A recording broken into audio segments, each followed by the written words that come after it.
What would make you really happy? Retirement, leisure, so you can play lots of golf, lounge at a beach, maybe wake up at noon, have a martini. Plenty of people think something like that sounds like a dream life.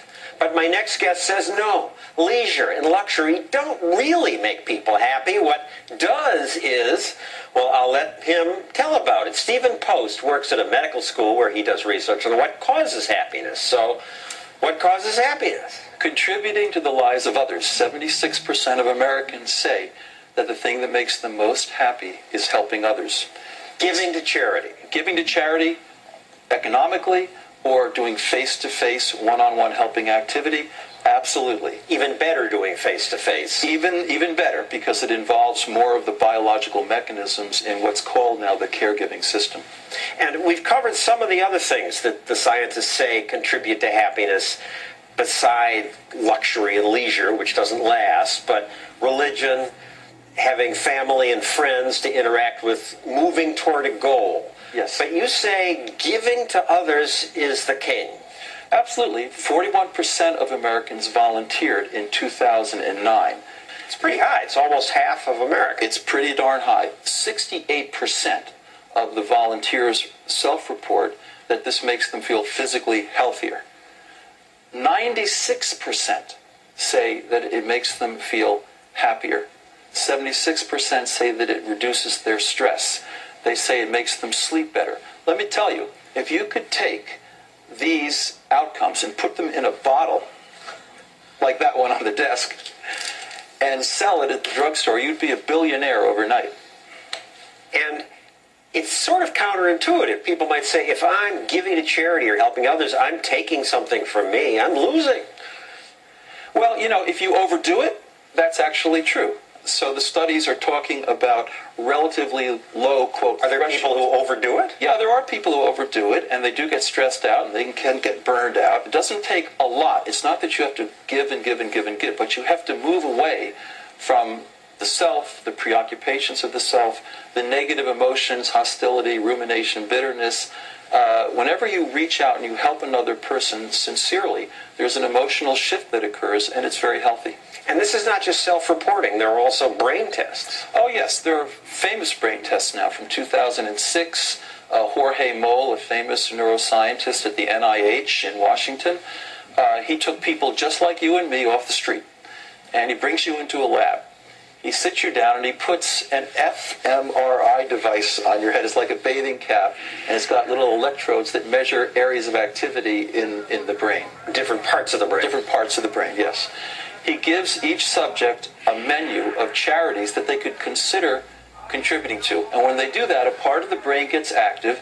It's a deeply evolved part of the brain. It's called the don't write this down, audience, the mesolimbic pathway. It's the part of the brain that is associated with feelings of joy and that even doles out feel-good chemicals like dopamine. Now, I've noticed some of this, and that until I was in my mid-30s, I didn't give much to charity, but then people would pay me a lot of money to make a speech, and I thought as a consumer reporter, I shouldn't be keeping the money. I could be accused of being on the take, so I started giving to charities. And now it is kind of like I'm addicted, like, gee, I need to help. I need to keep doing this. Well, it's good to be doing that, John. Don't worry about yourself. You're happier. No, I agree. But I only stumbled into it. I haven't met you yet, so I didn't know about this stuff. Well, that's right. So everybody stumbles into this, hopefully, at some point in their lives. Earlier is better. The studies we have of the young kids who get acculturated to helping others shows that it actually provides a kind of protective halo. Their whole life long, they're more resistant to depression. They have lower rates of heart disease. This is a famous study that was done out of the University of Berkeley in California. So get started early. We ought to recognize that this is a tremendously important lesson in our society. There are many cultural factors that somehow create the myth that our natures are utterly foul and corrupt. I don't say that our natures are perfect by any means. I'm not naive. But the bottom line is that when we stay in touch with that capacity to care and give, we do flourish. There are some people who flourish being nasty. Well, there are. I mean, there are a certain number of people who are technically sociopaths. Now, studies vary, but it could be 2 or 3% of the population. Some say 4%. But most of us benefit for being nice. Maybe it's not altruistic. We're getting something out of it. Well, so this is a really interesting question. As a human creature, we cannot give, we cannot be generative and contribute to the lives of others without, in fact, ourselves feeling a certain kind of generativity, warmth. We even have a hormone oxytocin that gets circulated in those kinds of activities that creates a sense of serenity and calmness and inner peace. And this is so it's not altruistic. It's selfish. Well, to feel good, to give to others. There's an element of self-flourishing involved, and that's perfectly fine, and I'm all for it. Anybody who's talking about somehow giving as being inauthentic, not really being genuine, simply because we have these feelings of exhilaration and purpose and gratification, that somehow that makes it less valid to give.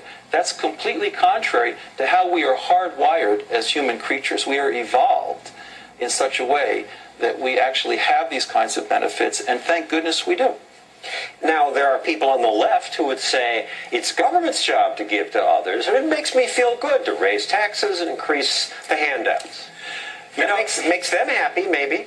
It does, but I'll tell you, it's really person to person that makes the difference. These are experiences that you can't delegate to a bureaucracy.